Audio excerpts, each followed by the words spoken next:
Hello and welcome to this subject introduction video for OCR's 2016 Level 3 Cambridge Technical in IT.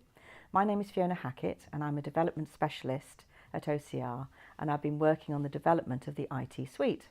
I want to be able to share with you our 2016 Cambridge Technicals IT, which are available for teaching from September 2016 and contain 5 different sizes of qualification: the certificate at 180 GLH, the extended certificate at 360 GLH, the introductory diploma which is also 360 GLH, the foundation diploma which is 540 GLH, the diploma at 720 GLH and the extended diploma at 1080 GLH. We've designed the qualifications with the workplace in mind, and the extended certificate and introductory diploma are already proving popular as high quality replacements for the A-level in ICT. There is also the useful facility of being able to drop down students to a certificate if they do not stay for the full programme. Your students can also be topped up to larger qualification sizes if required. This facility is not possible with similar qualifications offered by other awarding bodies. For those of you not delivering Cambridge Technicals, we believe this is your opportunity to think differently and choose a real alternative to BTEC. The certificate and the extended certificate are categorised by the DFE as Applied General and are graded at Pass, Merit, Distinction and Distinction Star. The introductory diploma, the foundation diploma, the diploma and the extended diploma are categorised by the DFE as Tech Levels and are graded at Pass, Merit, Distinction and Distinction Star. All individual units are graded at Pass, Merit and Distinction. Each qualification size has to have a set percentage of externally assessed units. In the Cambridge Technicals in IT, these are Units 1, 2, 3 and 25. Unit 1 is Fundamentals of IT, where students are given a solid foundation in the fundamentals of hardware, software, networks, the ethical use of computers and how businesses use IT. Unit 2 is Global Information, where students will learn the uses of information in the public domain, globally, in the cloud and across the internet by individuals and organisations. Unit 3 is Cybersecurity, where students will gain knowledge and understanding of the range of threats, vulnerabilities and risks for digital systems that impact on both organisations and individuals. Across all sizes, Units 1 and 2 are mandatory and Unit 3 is only mandatory in the certificate and the extended certificate and in the diploma and extended diploma. Unit 25 Cloud Technology is only available in the extended diploma and students will discover that the way we interact with IT systems has changed.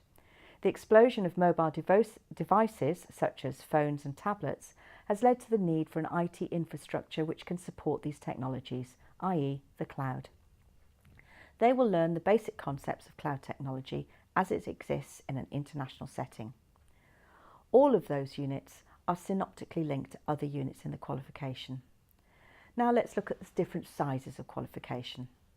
The certificate is 1080 GLH, which is the equivalent in size to 1 AS level. Your students will complete 2 units to achieve this qualification.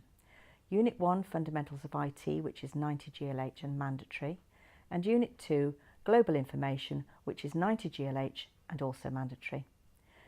The certificate gives a broad grounding across the subject and both units are externally assessed. Our certificate is suitable for students looking for a smaller qualification that could complement the main subjects in their study programme and prepare them for further study. The extended certificate is 360 GLH, which is the equivalent in size to 1 A-level. Your students will complete 5 units to complete this qualification, Units 1, 2 and 3, and 3, which is Cybersecurity, which is 60 GLH. They are mandatory and externally assessed, and 2 other internally assessed units from a choice of Units 8, 9, 11 and 17. The extended certificate gives students the flexibility to take other qualifications, vocational or academic, to progress to a degree programme in HE or into employment where they could continue to study. In the tech level, the smallest size is the introductory diploma. This is 360 GLH, which is equivalent in size to 1 A level. Your students will complete 5 units to complete this qualification. Units 1 and 2, which are mandatory and externally assessed, and 1 of Units 4, 5, 6 or 7, which are mandatory and internally assessed, and 2 other internally assessed units from a choice of 8 or 9 units, dependent on the pathway they've chosen. There are 4 pathways: IT Infrastructure Technician, Emerging Digital and Technology Practitioner, Application Developer and Data Analyst. Each pathway has a mandatory unit specific to the pathway, and it is recommended that it is attempted at the end of the programme. The introductory diploma gives students the flexibility to take other qualifications, vocational or academic, to progress to a degree programme in HE or into employment where they could continue to study. The different pathways enable students to learn the applied knowledge and practical skills required for specific job roles in the IT industry. Both the 360 GLH size qualification, the extended certificate, and the introductory diploma carry the same UCAS points and have the same demand. But with the introductory diploma there is one less exam, as Unit 3 Cybersecurity, which is externally assessed, is optional. Students will also need to follow a pathway which has more optional unit choices than the extended certificate. And centres also need to ensure that employers engage in the delivery of at least one mandatory unit. I'll explain more about that later. The Foundation Diploma is 540 GLH, which is equivalent in size to 3 AS levels or 1.5 A levels. Your students will complete 8 units to achieve this qualification. Units 1 and 2, which are mandatory and externally assessed, and 1 of Units 4, 5, 6 or 7, which are mandatory and internally assessed, and 5 other internally assessed units from a choice of 8 or 9, dependent on the pathway chosen. There are 4 pathways: IT Infrastructure Technician, Emerging Digital and Technology Practitioner, Application Developer and Data Analyst. Each pathway has a mandatory unit specific to the pathway, and it is recommended that this is attempted at the end of the programme. The Foundation Diploma qualification will give students a broad understanding of IT and also prepares them to progress to a degree programme in HE or into employment where they could continue to study. The different pathways enable students to learn the applied knowledge and practical skills required for specific job roles in the IT industry. The diploma is 720 GLH, which is the equivalent in size to 2 A levels. Your students will complete 11 units to achieve this qualification. Units 1, 2 and 3, which are mandatory and externally assessed, and 1 of Units 4, 5, 6 or 7, which are mandatory and internally assessed, and 7 other internally assessed units from a choice of 8 or 9 units dependent on the pathway chosen. There are 4 pathways: IT Infrastructure Technician, Emerging Digital and Technology Practitioner, Application Developer and Data Analyst. Each pathway has a mandatory unit specific to the pathway, and it is recommended that it is attempted at the end of the programme.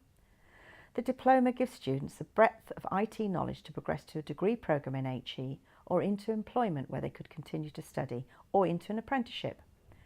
The different pathways enable students to learn the applied knowledge and practical skills required for specific job roles in the IT industry.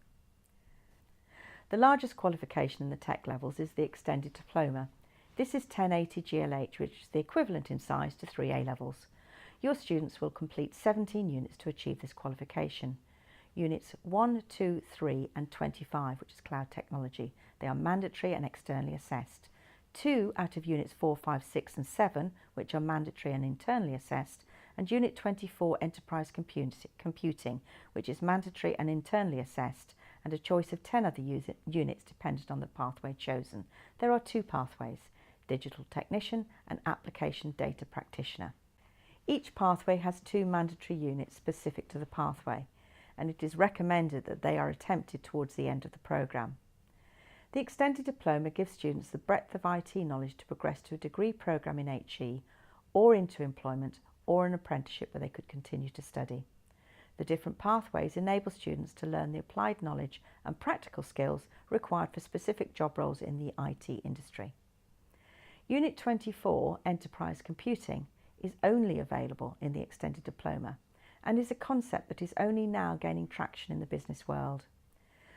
Enterprise computing is sold to business users as an entire solution that can be applied broadly across an organisation and then further customised by users within each business function. Enterprise computing is a departure from finding single software solutions to specific business problems, such as inventory or accounting software. Instead, enterprise computing is intended to offer integrated solutions to these problems. Enterprise computing is a concept for software and hardware solutions designed to meet the needs of a large global organisation. This unit will require students to carry out research based on a scenario. Their research will incorporate the knowledge, skills and understanding that they have obtained within their selected pathway, i.e. digital technician or application data technician. They will be evaluating a global organisation and making recommendations on how enterprise computing could be used to support their business needs. Therefore, it is important that this unit is carried out synoptically when the students have secured the relevant knowledge, skills and understanding from other units. You're free to deliver these qualifications using any mode of delivery that meets the needs of your students. Whatever mode of delivery you decide to use, you must make sure students have appropriate access to the resources they will need to develop the skills, understanding and knowledge to complete the assessments. We recommend you reference teaching and development of subject content and associated skills to real work situations and case studies. Whilst work experience is not a requirement of these qualifications, the practical elements within the internally assessed units would provide opportunities for your students to consolidate their learning and develop their skills, knowledge and understanding further if an appropriate work placement is available. Any work they undertake during such work experience and could contribute to the evidence for summative assessment. You must plan this with your student and the employer so that the work allows the student to cover the requirements of the unit and you are able to authenticate it. We have structured the units so that there is a clear learner journey which will allow you to deliver horizontally across the assessment grid. This will mean that students could achieve the higher grades without feeling that they have to do completely different work. We have tried to replicate what happens in the workplace. So you can see this in the example, Unit 21, Website Design and Prototyping. This unit starts with some research, followed by planning, then creating a prototype based on a customer's requirements, then some testing, and finally presenting the prototype and evaluating how it met the original brief. Meaningful employer involvement is a mandatory requirement for qualifications submitted to the DFE in the tech level category. So for IT, this only applies to the qualifications with diploma in the title. It does not apply to the certificates. You don't have to send students on work experience or involve employers in the delivery or assessment of every unit. We recognise it may not be possible for you to do this. The minimum amount of involvement must relate to at least one of the mandatory units, but we do encourage you to involve employers in other units. This can include work placements, guest lecturers, etc. Ideas for meaningful employer involvement are given in each of the unit documents.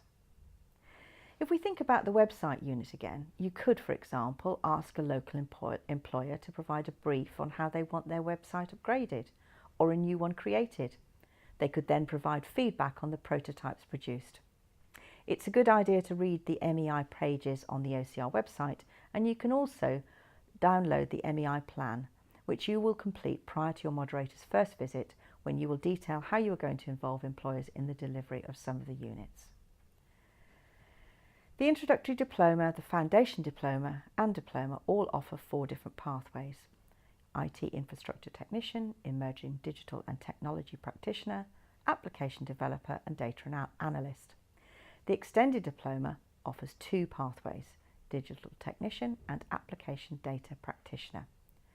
The DFE requirement was that the units in each pathway should lead to specific job roles within the IT industry. Feedback from HEIs and employers informed the content of these pathways, and letters of support from both can be found on our website. The IT infrastructure technician pathway focuses on the design, implementation and management of an organisation's IT infrastructure, plus the activities and roles that are carried out in the workplace, such as selecting hardware and software for clients and learning how to build, upgrade or develop computer systems and networks that are safe and secure. The Emerging Digital and Technology Practitioner pathway focuses on the use and development of virtual and augmented reality and emerging technologies for application across a range of sectors to include mobile technology, digital marketing, and the visualization of big data. The Application Developer pathway focuses on the development of a range of applications across platforms and sectors. We've made sure your students will gain the right combination of knowledge, understanding and skills required for the 21st century, enabling them to demonstrate the skills of writing specifications and the design, build, testing and implementation of applications. The Data Analyst pathway focuses on the data analytics business. Your students will learn how organisations evaluate risks with data and analyse statistical information to determine whether they could accidentally damage business potential or identify opportunities to increase business potential. The Digital Technician pathway combines the focus of the IT infrastructure technician and the emerging digital technology practitioner pathways.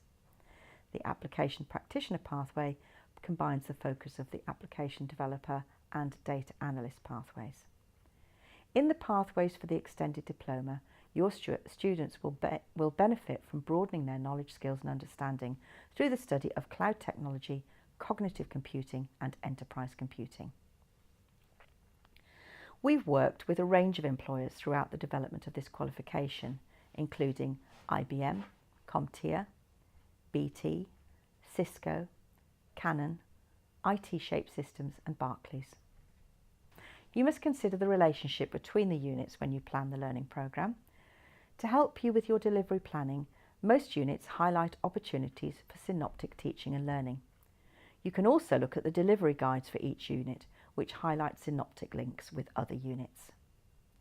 Each pathway has 1 or 2 mandatory units specific to the pathway, and it is recommended that these are attempted towards the end of the programme, as the assessment will utilise synoptic learning acquired from the rest of the units in the pathway. In the extended diploma, there is a fully synoptic unit called Enterprise Computing, which is Unit 24. The assessment for this unit requires a student to demonstrate that she or he can identify and use effectively in an integrated way an appropriate selection of skills, techniques, concepts, theories and knowledge from across the whole qualification which are relevant to their key task. It is important therefore that this unit's assessment is carried out at the end of the programme so that the students have secured the relevant knowledge, skills and understanding from other units in their pathway. Depending on the qualification size chosen, the vast majority of the units are internally assessed. This means your students will be set assessment assignments by you. You will mark the student work using assessment criteria in the grading grid. You can even provide them with some feedback. Once ready, you'll make a claim and we will moderate the work for you. To support your internal assessment, we'll provide a model assignment for every mandatory unit in the specification. You can use these with your students, adapt it to meet your local environment, or use it as a basis to create your own assignment. Because of the nature of vocational qualifications, we believe that allowing you to create assignments that meet your students' needs and interests will benefit them more and give them greater success. However, if you want to be absolutely sure that the outcomes for your assignment will meet the assessment criteria, an assignment checking service is available, and this can be accessed through the CPD Hub on our website. However, it is not mandatory for assignments to be endorsed by OCR. Students can be assessed at any time within their study programme, and we'll provide you with 2 free moderation visits per academic year. This flexibility, combined with our efficient administration process, enables you to focus on what's important, delivering a study programme that meets the needs of your students, rather than completing the additional paperwork that our competitors require.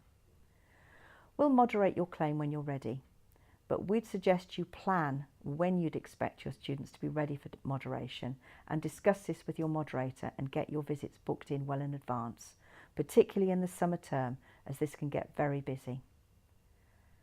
Unlike BTEC regulations, students can repeat an assignment if they have not performed at their best, but you must use your discretion as to whether or not this is in their interests.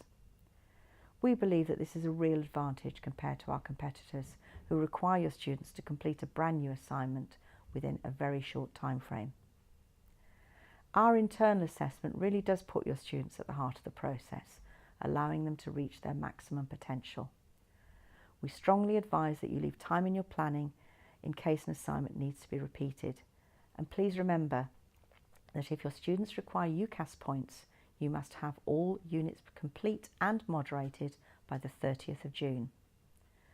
For more information on internal assessment, you could attend our live webinar training or watch our support video.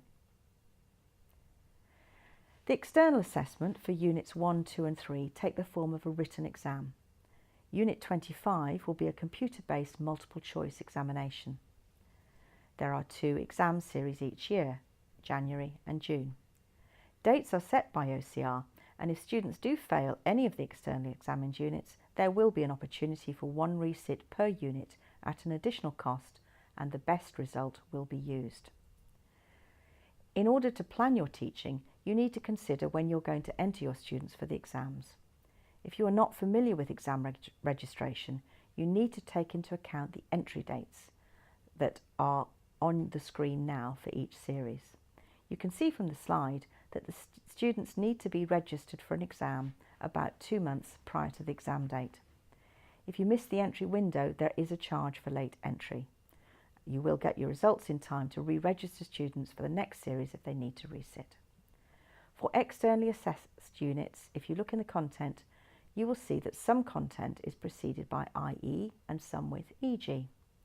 The following rules will be adhered to when we set questions for an exam. A direct question may be asked about unit content which follows an IE. Where unit content is shown as an EG, a direct question will not be asked about that example. The following units are externally assessed. Unit 1, Fundamentals of IT, which is available in all qualification sizes. It's a 90 GLH unit. The exam is an hour and a half. There are 80 marks. Part A is approximately 18 to 20% multiple choice. Part B, short answer questions with a maximum of 10 marks per question. It will be a paper-based exam. Unit 2, Global Information, is also available in all qualification sizes. Also 90 GLH, also 1 hour 30 exam. It has 80 marks. Part A, short answer questions based on a pre-release case study, which carries 42 marks. Part B is a short answer question not based on the case study, 38 marks, with a maximum of 10 marks per question. The pre-release document is published approximately 6 to 8 weeks prior to the exam. A clean copy of this pre-release material will be given to the students with the question paper, so they cannot use notes. It will be a paper-based exam. Unit 3, Cybersecurity, is required in the Applied General Certificate and Extended Certificate and Tech Level Diploma and Extended Diploma only. It is a 60 GLH unit. The exam is an hour. It carries 60 marks.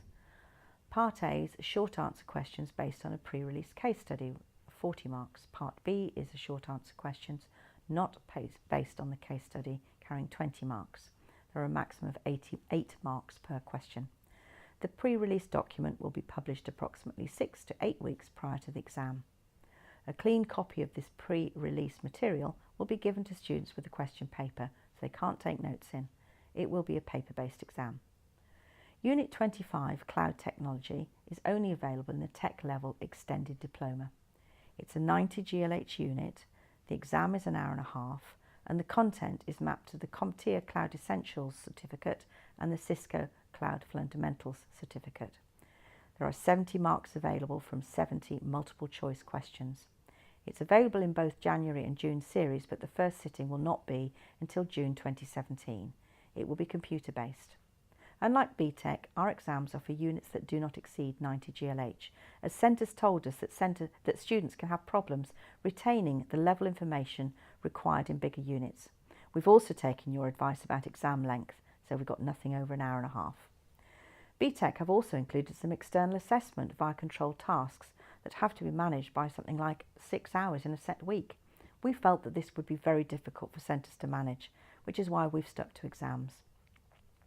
We provide sample assessment material for the externally assessed units. This is because we set the assessments for these. Sample assessments show you what the assessment will look like and you can use them as practice materials. Each year we'll make the exams from the previous year available as practice papers. You can download sample assessment material and eventually past papers from our website at www.ocr.org.uk. To be awarded a full qualification, a student must achieve at least a pass grade for all units required for the qualification. If they don't do so, they won't be awarded the qualification. We can only give a notional pass mark for each exam paper, as the awarding meeting, which takes place after scripts have been marked, determines the grade boundaries based on the performance of the paper and, in future series, how the paper has performed against previous papers, in order to ensure the quality standard is maintained. Students will be awarded a combination of pass, merit, distinction or distinction star, and the qualification grades are determined by the aggregation of points gained through the successful achievement of individual units. The number of points available for each unit depends on the unit grade achieved. More information on this can be found in the qualification handbooks. You will need to refer to some or all of the following JCQ documents: instructions for conducting examinations, suspected malpractice in examinations and assessment, access arrangements and reasonable adjustments, a guide to the special consideration process. Find these at www.jcq.org.uk. If you have any questions and you want to talk to us, please feel free to do so. You can call us on 02476 851 509 or send us an email at vocational.qualifications@ocr.org.uk. Thank you so much for watching. I hope this has given you a flavour of the Cambridge Technicals in IT, and we very much look forward to working with you in the future.